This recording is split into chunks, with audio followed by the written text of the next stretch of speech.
Welcome to Keep What You Earn, your judgment and jargon-free zone for entrepreneurs of all levels. Get ready to learn how to scale your business, save money in taxes, and create a business that grows your wealth. If it feels like the financial side of business is like eating your vegetables, well, then think of this podcast as the ranch dressing to make the process a little more enjoyable. My name is Shannon Weinstein. I'm a CPA and business owner on a mission to simplify money and empower others through knowledge. I hope this episode inspires you to take action, but remember that the information we share is for educational purposes only and is not individual tax advice.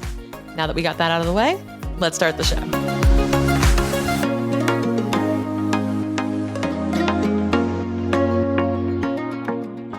So today I want to talk about starting a new business and this trend I'm seeing where folks are pivoting and they are evolving their businesses to meet, current trends or, new interests of their customers, which I completely understand and agree with and I support. But what I'm seeing is a lot of folks jumping to starting new businesses and starting entirely new ventures, whether it be multi-member businesses, it might be partnerships with other, founders, other business owners, and creating other entities and just creating a lot of new stuff. And what I want to do is provide a little bit of insight into what I'm seeing and what I think you should consider before jumping into a brand new business. There's a couple of things that people are doing and I've actually heard stories of where people regretted starting a brand new business and hitting a reset button. So I also want to provide you a little bit of a cautionary tale here on, when it comes to starting a new business, what that actually means and what impact that can have. So there are a couple of things here. Number one is if you're thinking of starting a brand new business for the purposes of something more cosmetic, like changing the name, or you want to just start something new, just because I feel like some people, it's like the equivalent of starting a new Instagram account or a new Facebook, like, oh, let's just like burn it down and start over. Well, before you do that, or even if you're going to be eliminating an entire business line, eliminating and rebuilding, I wouldn't necessarily get rid of the business from like a legal and tax standpoint. Okay, hear me out. So one thing that's really important to consider that you may not be thinking about is how long you have been in business. Your business's maturity, I call it, or age. And this has come up a couple times where I had a client who started a business and then pivoted and started a brand new business. Now, it was the same industry, so they could have used the old business to do this, but they just wanted a chance to start anew with a new name and they wanted to just revamp it. And instead of rebuilding the old name, they just wanted to start and hit a whole new reset button. Now, the problem with that is what they did was they essentially reset the button on the business's birthday. And here's what happens. So this particular client went to go get a loan and they were like, well, how long have you been in business? And they said, well, we've been in business for, 8 years.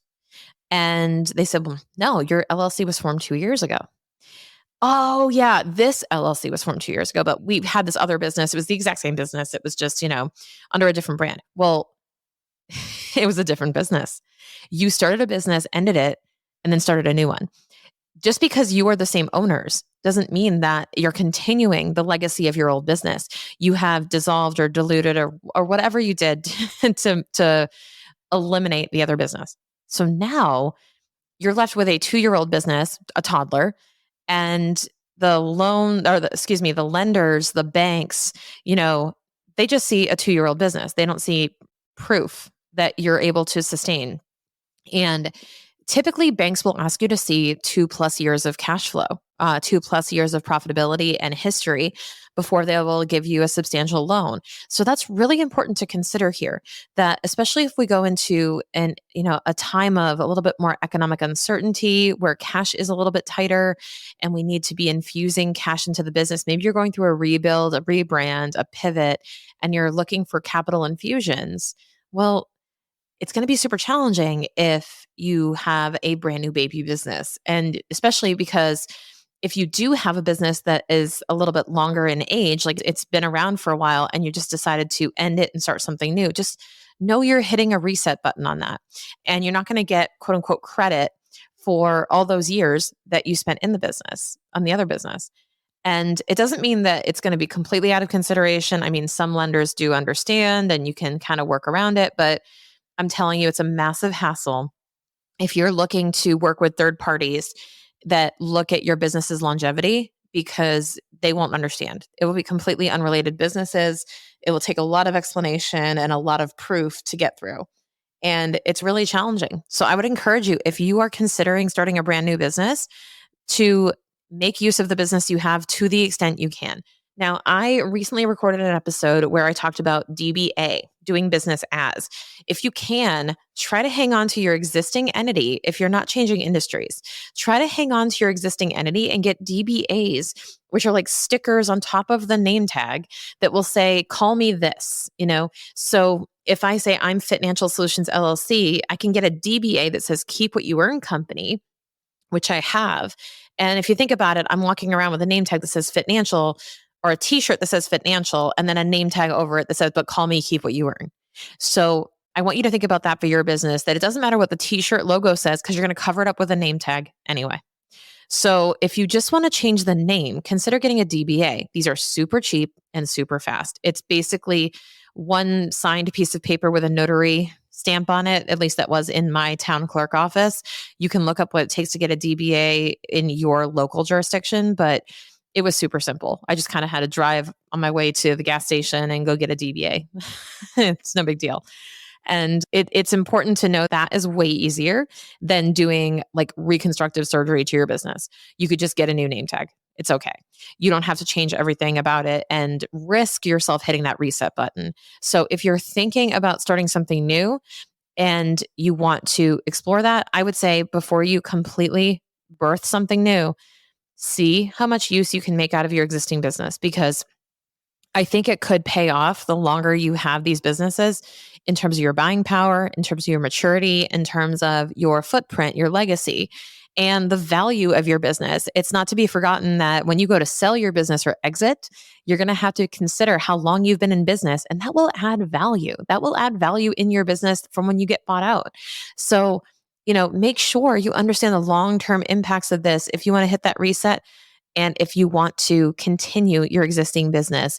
So if you're thinking of pivoting, you're thinking of evolving, I really do encourage you, get the help of a professional, understand all the different facets of these decisions that are more than cosmetic, because I would hate for you to make these decisions and not really keep in mind how your future self is going to be able to leverage that.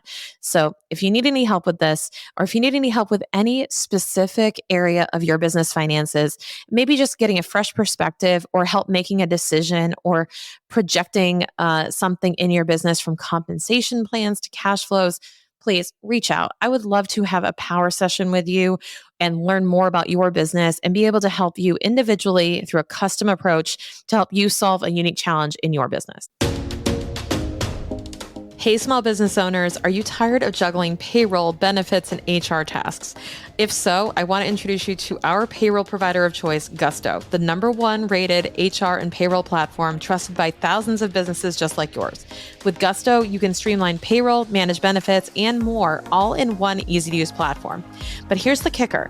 When you sign up and run your first payroll through our special link below in the show notes, you'll score a sweet deal, a $100 Visa gift card. That's right.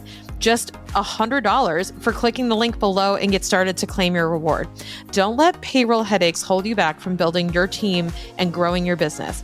Join the Gusto family today and take the first step towards simplifying your HR processes while snagging a bonus along the way. Click the link in the show notes now to learn more and set up your payroll.